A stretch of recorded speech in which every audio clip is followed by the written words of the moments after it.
I ain't gonna lie, a lot of niggas are skeptical about Kendrick being on this shit. I ain't gonna lie, that was a hit. Lawbreeze and Gentlegrams, I just woke up this morning and saw that the bell-bottom, bone-crushing Compton Kung Fu Killer crafted 3 crazy compositions with Georgia's Dracula, the Vamp and K-Dot viciously vocalizing their vile hatred for the ops and declaring each other their evil twins. We got 3 collabs from the most absurd duo in hip-hop history. So let's break it all down along with most of the tracks from this new Cardi album. I say most because this thing is 30 freaking songs. I haven't got time to go through all of them yet, but if you want a full review of the album, drop a comment and I'll get that done. Now, Lawbreeze and Gentlegrams, this is interesting, right? Because last night before the album came out, we heard from not the most reliable source, but someone who had heard the album prior to it releasing, DJ Akademiks, saying that Kendrick Lamar was not only going to be featured on the project, but he would also be creative directing the whole thing. You want a little bit more drama? Kendrick is creative directing the whole shit.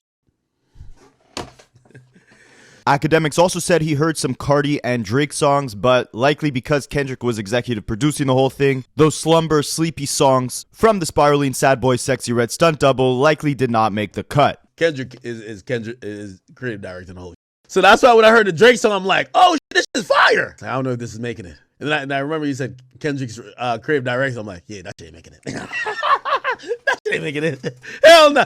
Ain't no way Kendrick's going to be like, yeah, I'm going to hear this Drake song. I'm going to put it. No. You know what I'm saying? Not to say you're the biggest hater. You're still hating. Now, how much truth is there to the idea that Kendrick actually executive produced this album? In my opinion, not much, because Cardi's producer even came out and said that this was not true. But Akademiks did say that he heard it from the horse's mouth himself. He heard it from Cardi. Cardi and Kendrick have low-key been locked in for a while. Playboi Carti knows Kendrick's affiliate Hitta J3. Apparently, Kendrick and Cardi connected around October or November in Las Vegas, and they've been working on music ever since. And it's very obvious they have, because we got 3 Kendrick and Cardi records on this project. We're going to be breaking them all down because the boogeyman is definitely back. Kendrick is talking that talk, especially on one of these records. Good credit. That's going to be the hit. Even Kai Cenat thinks that's the hit. And if you guys didn't know, Kai Cenat is Drake's bestie. So when he could put his bias of the belligerent, balding, bearded BBL buffoon aside, then you know you got a banger. Good. I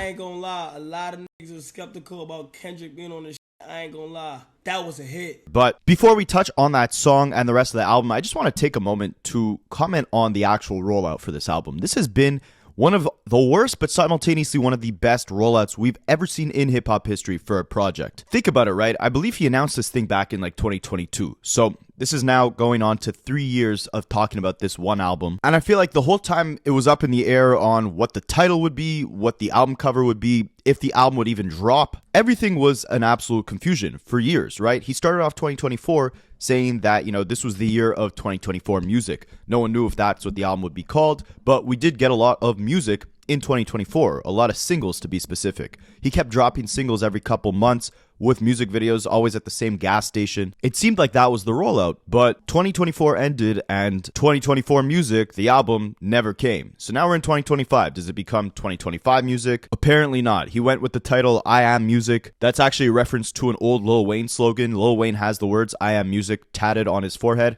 and he went on a tour in 2009 called I Am Music. And Cardi even has a song on this project called Like Weezy. And this whole thing kind of feels scattered like a Lil Wayne mixtape in a sense. Don't get me wrong, Weezy mixtapes are leagues beyond this, in my opinion, but this is also not my generation of music, or my type of music at the very least. But off first listen, I don't mind this album, so we'll break down the whole thing. First, let's dive into the 3 Kendrick tracks. So first of all, if you want to know to what extent did Kendrick have a hand in the creative direction of this project, I obviously can't speak on, you know, things we don't know, like, you know, was he responsible for the sequencing, the order of the track list, the different feature selection, the producers, but I would say this, I mean, if Kendrick really did have a big role in executive producing this project, I don't think it would be, you know, this bloated, 30 songs. I think the subject matter might vary a little. I think the songs wouldn't be as repetitive. I mean, this is definitely a Cardi album. Like, this isn't Cardi produced by Kendrick Lamar. You have the classic Cardi features, Thug, Travis, Future, Uzi, The Weeknd, etc. Off of first listen, like, I can't really feel Kendrick's influence on this project aside from the 3 songs he's on.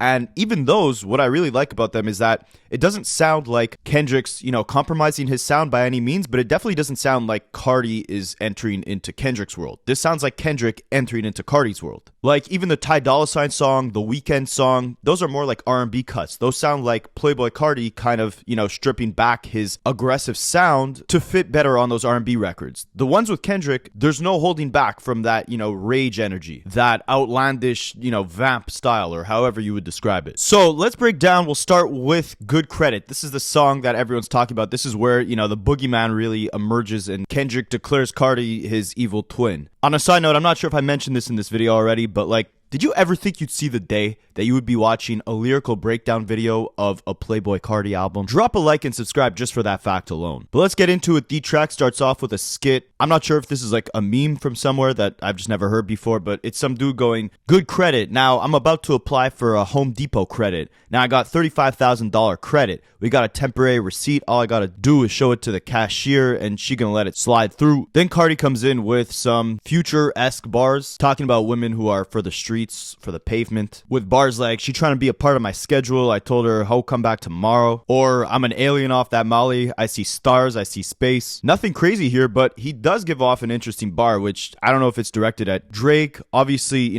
Toronto's referred to as the 6, but so is Atlanta's Zone 6. So Cardi raps here saying, "He want my swag. I got the whole world on 6s. You're too late." And if this is not a diss at Drake, then it's the strangest coincidence ever, because think about it like this, right? He ends the bar saying, "You're too late." Drake's project, if you're reading this as Too Late, was the first time that he really adopted that whole 6 God, 6-man persona. Those were 2 titles from 2 tracks off the album. Literally, the album cover shows a praying hand emoji with the number 6 on it. The drops throughout that album just kept saying 6. This is around the same time he announced his next album, Views from the 6. So Cardi saying here, "I was the one who put the whole world on 6s, you're too late." Drake really started adopting that whole 6 movement, or referring to himself as the 6 God or Toronto as the 6, around that, if you're reading this, it's too late era. Plus, Cardi starting that bar off saying, "He want my swag," could also be a callback to Kendrick saying that Drake has ran off with the swag, the lingo, the sound, the culture of Atlanta. Again, I don't know if I'm reaching here, but "He want my swag. I got the whole world on 6s, not you. You too late." If you're reading this as too late is when Drake started saying 6 heavily. And we also know that as of recent times, Drake has been biting a lot of Cardi's sounds on his own music. Look at songs like No Face. Look at songs like Daylight. Look at songs like Fear of Heights. Even Drake's own collabs with Cardi, he's kind of biting Cardi's sounds. Songs like Pain 1993. He's definitely been, wanting some of Cardi's swag. But anyways, let's move on to Kendrick's verse, because honestly, again, Cardi's music is not something that I feel like is meant for me. Like, I'm not 16 years old in a mosh pit anymore, unfortunately. So it's kind of hard to get into. Like, the hook doesn't really move me here. The verse is okay. Like, I like the experimentation, but I don't know. In my opinion, it's kind of hard to bump this. But Kendrick's verse is definitely dope. So let's jump into it. He starts off rapping, "Kids on my body, and that's on my kids. I kid with nobody. You know what this is, the vamps and the boogies. We jug the party." I guess that's, Kendrick's fan base's new name, the Boogies, or his own nickname. The Boogeyman is definitely back on this verse, I'll tell you that much. Kendrick continues, "Paddock is flooded, but way over the budget. I lose it on tour, huh?" Maybe he's saying he's losing time on tour, because obviously a paddock is a watch, or losing track of time, I should say. Or him saying, "I lose it on tour," is like he's gonna lose his freaking mind on tour. Like, this tour is about to be crazy. He's going to Toronto. He's doing 2 nights in a Toronto stadium. You don't think the timeline's gonna be crazy after that? Anyways, we'll continue. He raps, "I would have said F you too, but you knew that the list was full." And this is like a callback to obviously multiple different things. Mainly, that ops list that 50 Cent showed on that interview, like that Drake op list, that's most definitely full. Kendrick probably here saying that, you got bigger fish to fry than me. I'll leave you alone for now. Or it could be a reverse, whereas on Whacked Out Murals, Kendrick was saying it used to be F that guy, now it's plural, F everybody. So maybe Kendrick here is saying, like, the list of FUs that I have right now is so long, I'm saying F you to everybody, that I can't even add more people onto this list. Everyone's already here. Then he continues, "Having it my way like Usher, red and blue diamonds like Gusher, up score on you guys like Rucker.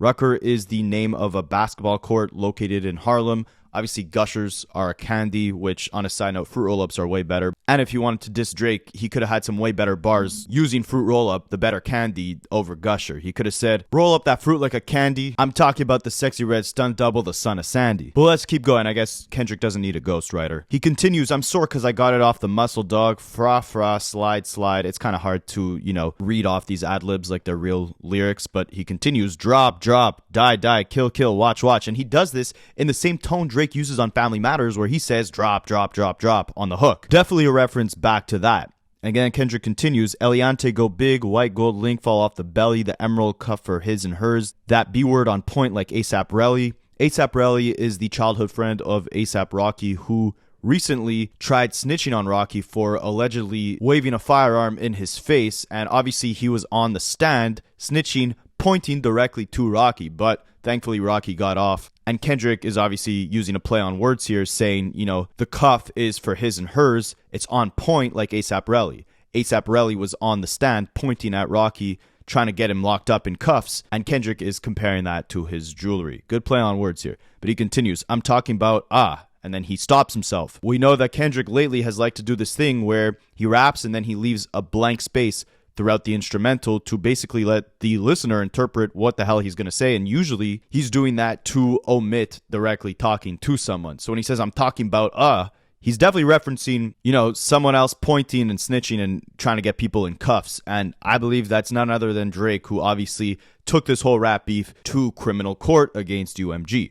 But Kendrick continues, the numbers is nothing, the money is nothing, I really been him, I promise. And this is a callback to Drake's song Push-Ups, where he says that, he has the numbers and the money over Kendrick. He says, numbers-wise, I'm out of here, you're not creeping up. Money-wise, I'm out of here, you're not sneaking up. Kendrick is saying, the numbers is nothing, money is nothing, I've been him no matter what. But that could also be a reference to the fact that ever since this beef ended, Kendrick has been the one at the top of the charts, which has marked a very big shift in the tides from what we saw before this beef. Obviously, Drake was always the numbers guy. Kendrick has most definitely been creeping up ever since this beef ended, but here he's emphasizing, the numbers don't mean nothing to me, the money either. I'd rather trade that for my peace and my sanity. He continues saying, say Kenny been heavy out west, I carry the weight, I'm Luka Doncic. And I don't keep up with ball too much, but obviously Luka has been making headlines in the NBA, first for, the criticisms people had of him gaining weight, and then obviously him being traded to the LA Lakers, where, Kendrick is comparing himself to Luka, saying that they're both carrying the weight, carrying the team,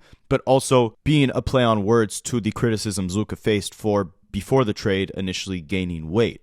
So Kendrick continues saying, conspiracy theories is given, but I must admit it, you got the wrong person. Them bundling, man, Chicago slang, which one of you guys will merch it? And I think this is definitely in reference to all the conspiracies that have been going around about Kendrick using bots to inflate his numbers artificially, right? He's saying, conspiracy theories are given, but I must admit it, you got the wrong person. As in, you're looking at the wrong artist who's botting their streams or inflating their numbers.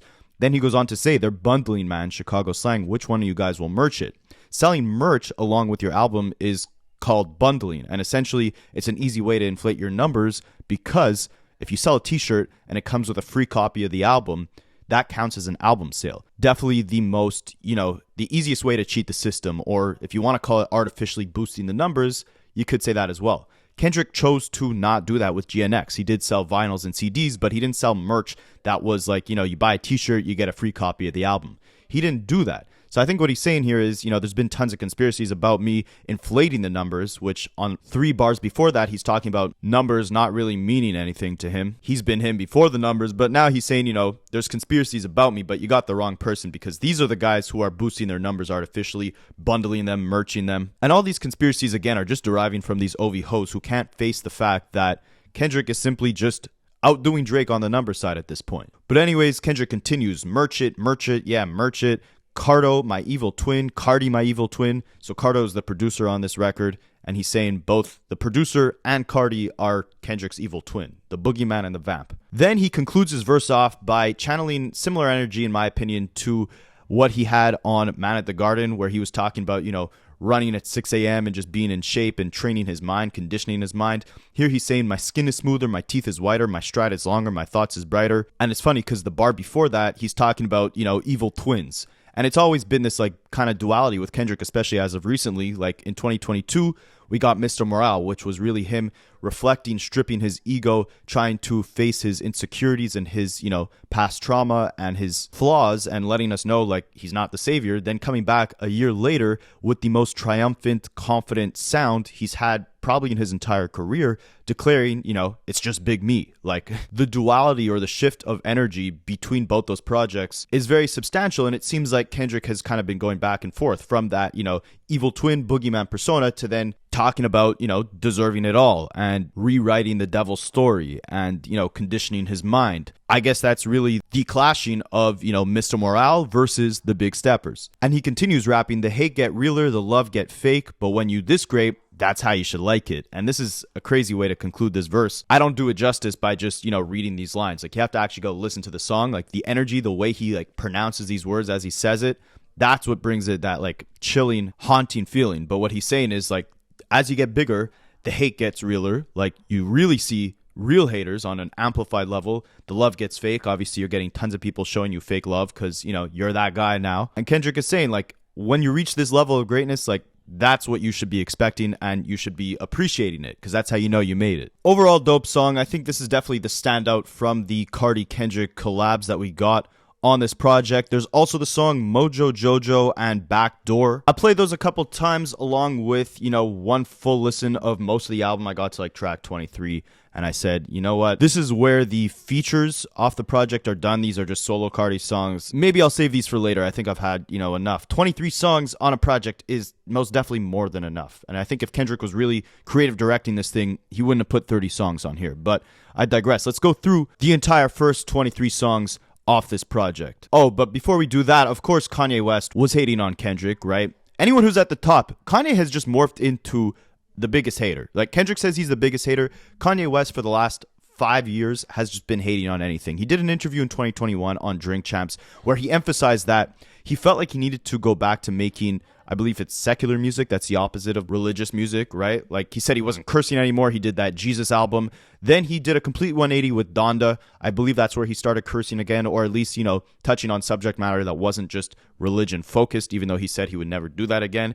And he said the reason for going back to that was because he felt insecure. He felt like, Travis took the hits from him. Drake took the hits from him. Rocky was now the fashion guy. Kendrick was the one with the bars. So what did Kanye have at that point? He said, that's why I had to make that comeback. I had to show the world that I was still here. And then we saw him, go on a string of several years of hatred towards Drake, feeling like he was inferior to Drake, emphasizing that this was all out of jealousy, even as recently as I believe it was last week, showing Drake's new album a lot of love, saying, I wish I remembered this for all the times that my jealousy overtook me, and when I die, I want Drake to speak at my funeral. So it's obvious that, again, he's been diagnosed for bipolar.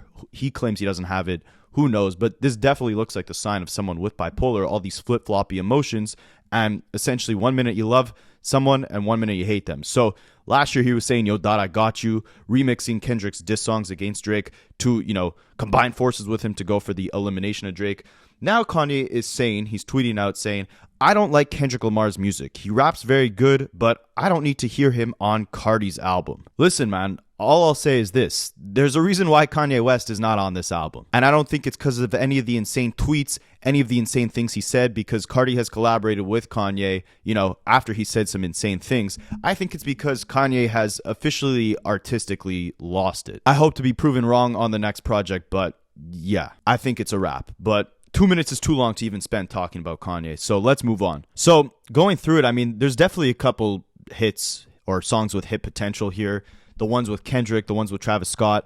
I think, honestly, the biggest hit on this project might end up being the song with The Weeknd, but I could be wrong. Again, I'm not really in touch with, the youth like that, or like the people who really listen to Cardi. So in terms of what songs they'll gravitate towards, it's harder for me to predict that than when I hear a Drake or a Kendrick album or a J. Cole album for the first time. Those albums, I could usually say, okay, I could pinpoint this will be the hit long-term off this project because I'm, from that generation. Cardi, it's kind of hard for me to tell. And that's why with a lot of this project, a lot of it didn't really resonate with me, but I did like several different moments. So we start off with the first song, Pop Out. This is like the most chaotic way you could start off a project. And again, just not for me, right? It sounds like a video game where you're battling the final boss who's this evil rock star villain. That's the best way I could put the production on this song. And then as far as the vocals, put it this way, right? I'm not going to say a girl's ugly. If I find her ugly, I'll just say she's not my type. I think that's the more respectable way to approach it. I'll approach Cardi's music the same way. I'm not going to say this is bad. This is just not my type. Then the next song, Crush, again, sounds like this repetitive video game sound throughout the beat. A lot of these beats kind of sound like it's like one specific note that sounds like it belongs in a video game, and it's just repeated throughout the instrumental over and over again. There's no drop on this song, so even though the energy's high, it's hard to, bump this in like a gym setting or in the car, at least for me. It'll definitely go crazy at a festival though. But again, I'm not some 16-year-old kid in a mosh pit. So really not for me. There's a mark around the 40-second mark of the song where, Cardi comes in with this cool use of autotune. Kind of sounds like something that would have belonged on like Kanye's album Yeezus. And then you hear Travis with his signature straight up ad-lib that like we haven't heard in ages. I feel like he never uses this ad-lib anymore. It was big in like his Owl Pharaoh era. So this is kind of nostalgic for me. It sounds like Yeezus, this little like 45-second intermission in the middle of this song. And then you got these like old school Travis ad-libs in there. So that part's cool. Then you get the song K-Pop, which sounds like, one of the singles that he released throughout 2024. Again, not something I could bump, but there's something about this sound, about his vocal delivery, about the way he's kind of talk flowing on the beat that definitely intrigues me. Like, the vocal delivery is so strange. It sounds like some Halloween stuff. This is like literally the most evil sounding voice in hip hop. It's like this deep gremlin type voice. And then the bars have this kind of like cartoony feel. He says stuff like, I found Jesus in Christian Dior. Like that, as the devil worshiper that Cardi is, that's a pretty hard bar. And one step closer to, abandoning that satanic image or, belief system that he's possessed throughout a lot of his career. And as far as the beat, sounds like something that Lex Luger would have done in 2011 if he was on an incredible amount of acid. That's the best way I could put it. And as far as this song, again, like, just like a girl who I don't want to call ugly, this is not my type. But if you're a Cardi fan, you probably appreciate it. Then you move on to the next song, Evil Jordan, where he, throws in at the beginning of the song this sample of his own record called Popular with The Weeknd. And then it transitions into the actual song. And I believe we've heard this song before. I think this was one of the singles he put out. These samples on this project are, again, one thing that I do like. But honestly, I can't say I like this song. And this one is like the least intriguing to me so far off the track list. Again, a lot of these beats, it's just one note repeated over and over again. It kind of sounds like a phone ringing repeatedly. And Cardi's kind of just like talking over the beat. I mean, this, I can't even see this being played at a festival and it going off. But again, what do I know? This might not be, this isn't my type. I'll put it that way. Then you get Mojo, which Kendrick makes a feature on, but he kind of takes a bit of a back seat. He's really just doing the ad-libs here and has the odd bar scattered throughout one of the Cardi verses. I don't mind Cardi here. Again, his vocal delivery is so wide-ranging. Like, he'll go from that baby voice to this deep gremlin voice, and then he has a bunch of different voices in between. He's constantly changing his voice, which does make a lot of the songs on this album intriguing, even though, the flow is kind of just him, like, talking. It's a little bit monotonous or stagnant. I guess the wide range of vocal delivery makes up for that monotony that you find within the flows, but he's flowing on this and the beat is pretty solid too. Again, this is definitely Kendrick entering Cardi's world, but I would have loved to see Kendrick spit an actual verse on a beat like this. I don't know if it's Pierre Bourne who did the production here, but I do like the beat. Then you get to the song Philly, which is, I believe, the first actual Travis Scott feature you hear on this record. I think he's on like 3 or 4 different songs off this 30-track project. Again, on the song like this, Travis just reminds me why I like him better than Cardi. I think he can do everything Cardi does, but better. Like, he's more versatile. He switches his voice too. I mean, Cardi can definitely do that with a wider range and a wider collection of, different voices that he uses. Like, Travis doesn't go from this baby voice to a gremlin voice, but Travis can do the hooks better. He fits this type of production just as well as a Cardi does, but I believe he brings more life with his vocal delivery, with his flows than Cardi does, and he has a lot more structure to his hooks, his verses. Out of, my first listen, this Philly song is probably one of the highlights just because this sounds like a Travis song more than it does a Cardi song, and I'm more familiar, I appreciate that Travis sound more than I do Cardi's. Then you get on to the next song, Radar, which is the first time we hear Metro on this project. You get a new Metro tag from Cardi, which is just him saying Metro with this super deep voice.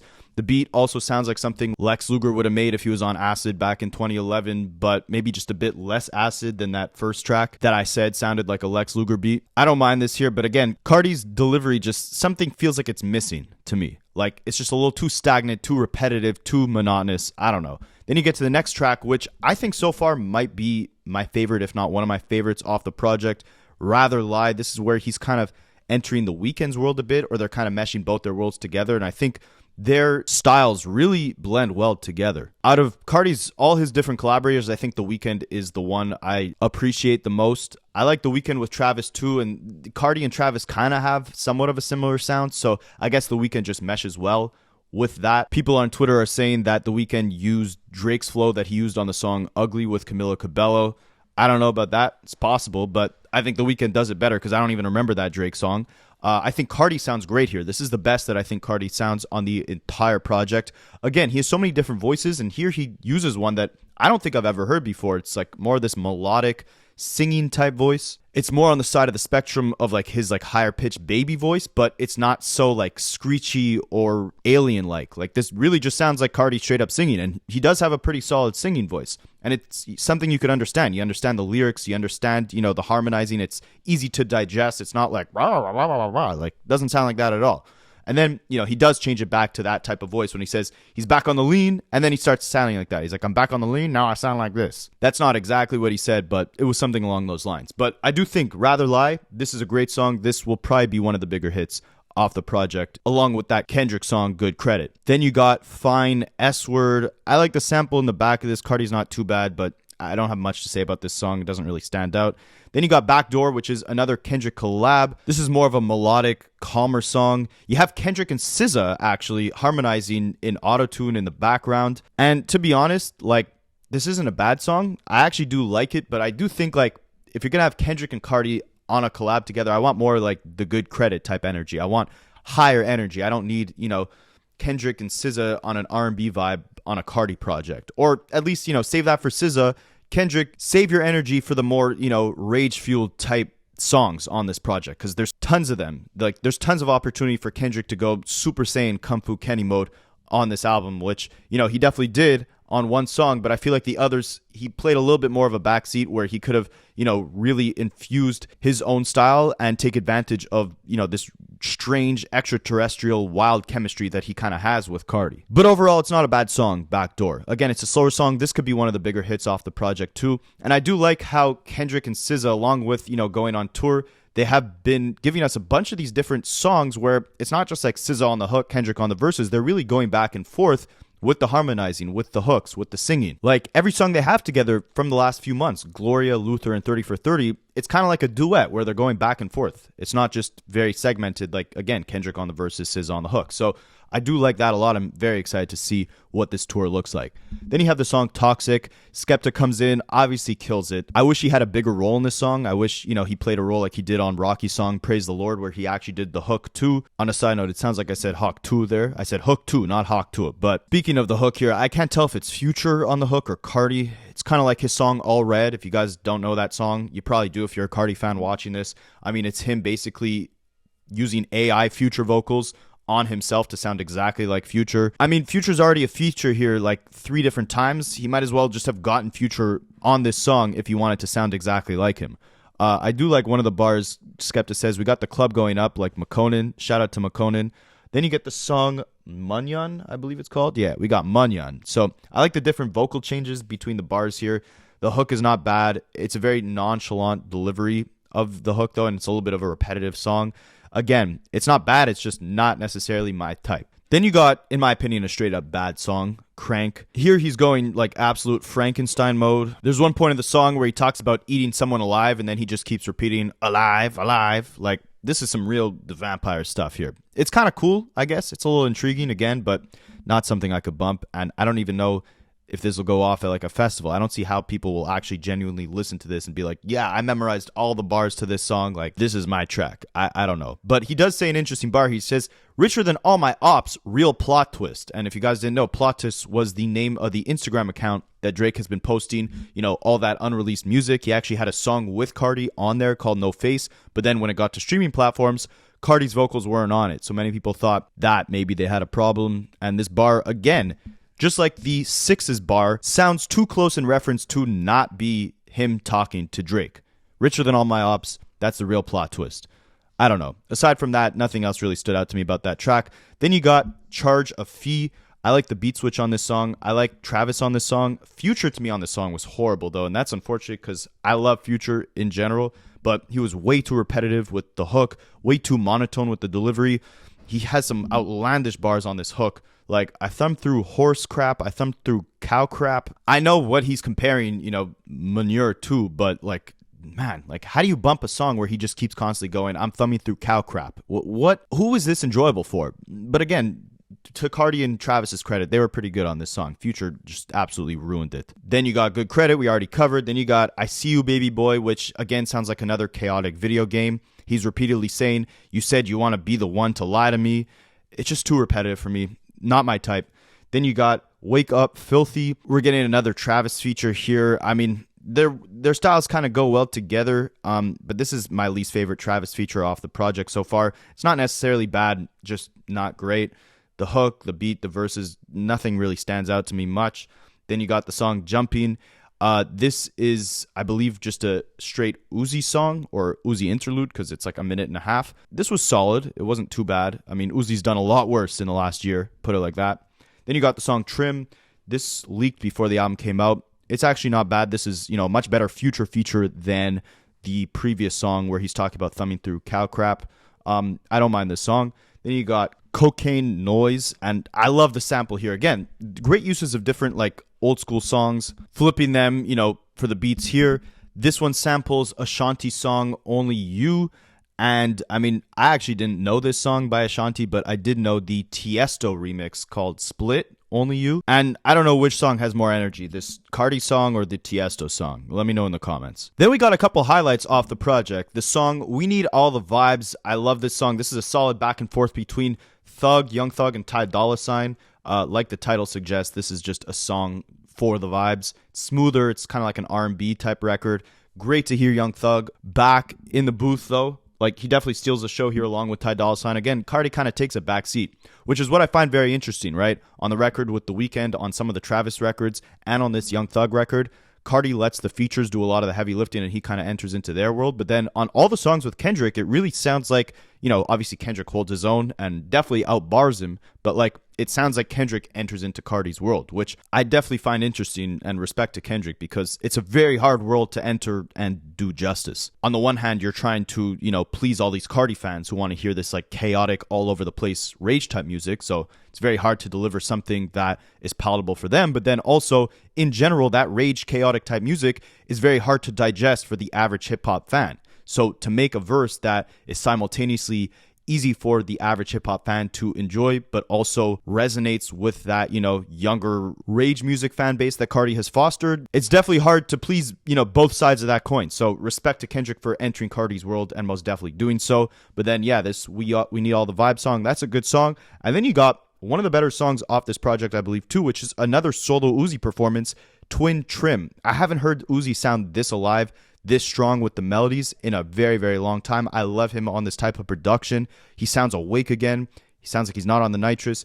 He says, I pull off in a foreign, swerve a frail cop. He's really immersing you into his world, which I feel like he did a great job of back in 2016 with a lot of his songs back then. I haven't liked Uzi, honestly, really since probably then, or maybe 2017 was the latest with EXO Tour Life. So I'm happy to see that we kind of got a glimpse of old Uzi with this Twin Trim record. And that's as far as I got on this album. That's 23 songs or 21 songs. There's 30 songs on here. If you guys want a full review breaking down the full project, let me know in the comments. Otherwise, I mean, to bring this back to Kendrick Lamar, I think this is going to be the start of a really insane feature run that we see from him. I said it in my previous video, like, obviously he went on a crazy victory lap in 2024, giving us the freaking Super Bowl, giving us an insane rap beef, giving us an insane album. The one thing that's missing is an insane feature run, and I think he's setting himself up for that. Being on tour, he already gave us a collab with SZA. Now he got 3 new ones with Cardi. He's aligning himself with, the biggest players in the game right now, and definitely holding his own and doing it while entering their worlds, but still keeping his style authentic. So I don't know if that was a mouthful, if that made sense, but I think we can expect really big things from Kendrick this year, and I don't mind this album too much. I might go in and give it a full review. I'll definitely be replaying it throughout the weekend, so I'll probably have some more refined thoughts by Monday. So far, I'm definitely more happy than I expected to be with it. I thought it'd be a lot more chaotic, a lot more all over the place. I really love the features here. There are some highlights. I love Kendrick's contributions, The Weeknd. Cardi's different vocal deliveries are extremely entertaining, and the production is strong on a lot of these songs too. Sometimes it's a little too repetitive for my liking, but again, the rage music is not necessarily for me, so I'm not the type of person who is expected to resonate with it. But surprisingly, there is a lot on this project that I did resonate with. And Akademiks made a good point yesterday when he was, the first one to hear this album before the world. He said that a lot of these songs are made for a more, expansive global hip-hop audience rather than that really niched, rage type fan base that Cardi cultivated. And I think that Cardi definitely did a good job at trying to give someone of every different hip-hop sector something they could appreciate. There's something, for the more R&B hip-hop fans. There's something for the trap fans. There's something for the rage fans. There's something even for the lyricists. I mean, we just broke down a whole Kendrick verse on a Playboi Carti album, right? It's diverse. I think this is probably his most diverse project to date. 30 songs, obviously you're going to find many, many skips, but overall, off first listen, I think this is pretty solid. Let me know what you guys think, and I will catch you in the next one.